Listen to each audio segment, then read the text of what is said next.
quand on s'est rencontrés la première fois, l'une des premières choses que vous m'avez dites, c'est « heureusement, il y a le solaire ». Donc, vous me semblez un partisan convaincu d'un développement exponentiel de l'énergie solaire, notamment à cause de l'effondrement des coûts. Est-ce que vous avez le sentiment que le scénario des années qui viennent, c'est des panneaux solaires partout et également des centrales thermiques solaires, donc ces miroirs qui vont faire monter à plus de 2000 degrés le haut de la tour de 200 mètres et qui vont permettre de produire une chaleur telle que ce ne sera plus totalement une énergie solaire intermittente. Donc, parce que la nuit, quand il n'y a plus de soleil, ce sera encore très chaud en haut de la tour. Donc, est-ce que ça, vous avez le sentiment quelque part, on reviendra à l'hydrogène tout à l'heure, mais le solaire, c'est notre joker si on veut que demain, le réchauffement climatique ne soit plus une source d'angoisse? Donc de nouveau, si on regarde la Chine, les Chinois ont investi massivement dans l'énergie solaire. Les prix ont baissé de 90% sur ces 15 dernières années. Le marché des panneaux solaires, c'est plus de 30% par an dans les 3-4 dernières années. Donc il n'y a pas beaucoup de domaines dans l'industrie qui font du 30% d'augmentation annuelle. Donc je ne sais pas si vous appelez ça de l'exponentiel, mais ça ressemble quand même. Oui. D'accord ? Donc la technologie existe. Faire des panneaux solaires, c'est quelque chose que l'on maîtrise maintenant, des panneaux à 20, 22, 23. Si j'en crois mes collègues de Neuchâtel, on peut peut-être même monter plus haut. Donc il y a beaucoup de gens dans cette salle qui travaillent dans l'énergie solaire. Donc de nouveau, je suis assez optimiste sur ce domaine. Et donc l'énergie solaire sur la planète est peut-être la chose la mieux répartie, à moins d'habiter au pôle Nord ou au pôle Sud. Et c'est de l'énergie qui est partout. Et donc lorsqu'on va parler après des pays en voie de développement, pour eux, c'est vraiment un moyen de développement économique qui est non négligeable.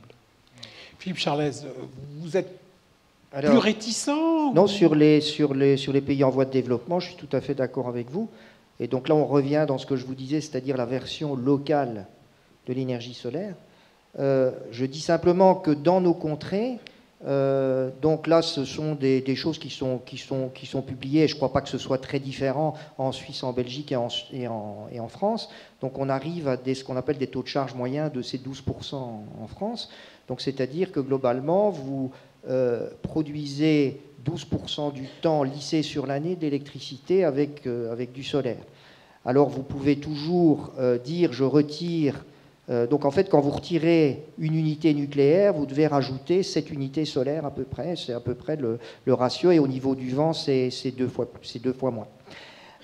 Donc ça, c'est le premier problème. Je dirais que ça fait beaucoup de panneaux solaires.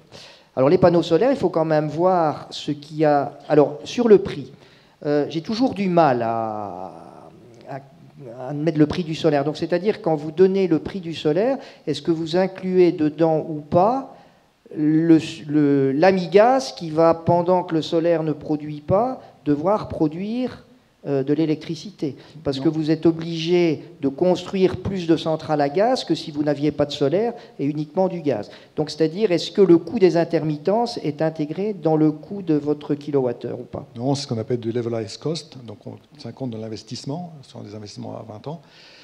Il est clair qu'il y a le problème de la redondance, mais l'avantage quand même de l'énergie solaire, c'est qu'on la produit la journée et on la consomme le soir. Donc on n'a pas besoin de beaucoup lisser, il y a un décalage de quelques heures. Il n'y a pas d'énergie solaire la nuit, on est tous d'accord, mais la nuit on dort. Donc c'est là où on a besoin de moins d'énergie. Donc on a juste besoin de faire ce lissage sur quelques heures entre la production à midi et l'utilisation le soir à 21h. Donc ça veut quand même bien dire que dans les coûts que vous annoncez, il faut quand même aussi intégrer le coût des intermittences et également, alors c'est moins valable pour le solaire puisque c'est plus concentré au point de vue surfacique, le coût du réseau pour relier l'ensemble. Quand on part d'une centrale nucléaire, c'est beaucoup d'électricité qui part sur un seul câble. Les panneaux solaires et les éoliennes, il faut les relier entre elles. Et j'assistais dernièrement à une conférence où on expliquait que la disponibilité du cuivre pourrait devenir, dans les années futures, un certain bottleneck. À part ça, vous avez quand même le problème des métaux rares. Vous avez cité la Chine. Il faut quand même savoir que la Chine, aujourd'hui, détient à peu près 40% des réserves de métaux rares, et notamment ceux qui sont utilisés dans les panneaux photovoltaïques. Et donc il faut quand même se poser une question géopolitique fondamentale, c'est de dire que pendant très longtemps nous avons été dépendants à la fois de la Russie au niveau du gaz et du Moyen-Orient au niveau du pétrole. Est-ce qu'on va finalement déplacer notre dépendance pétrolière et gazière au niveau d'une dépendance des métaux rares? Ça, c'est aussi un point qui, pour moi, est relativement important.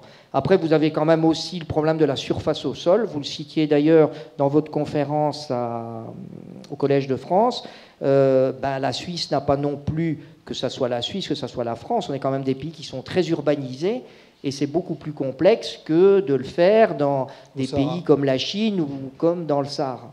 Et enfin, un autre inconvénient, comme quoi la nature n'est jamais très sympa avec nous, c'est que, évidemment, l'efficacité des panneaux photovoltaïques augmente avec l'ensoleillement, mais diminue avec la température. Pas d'une façon extrêmement forte.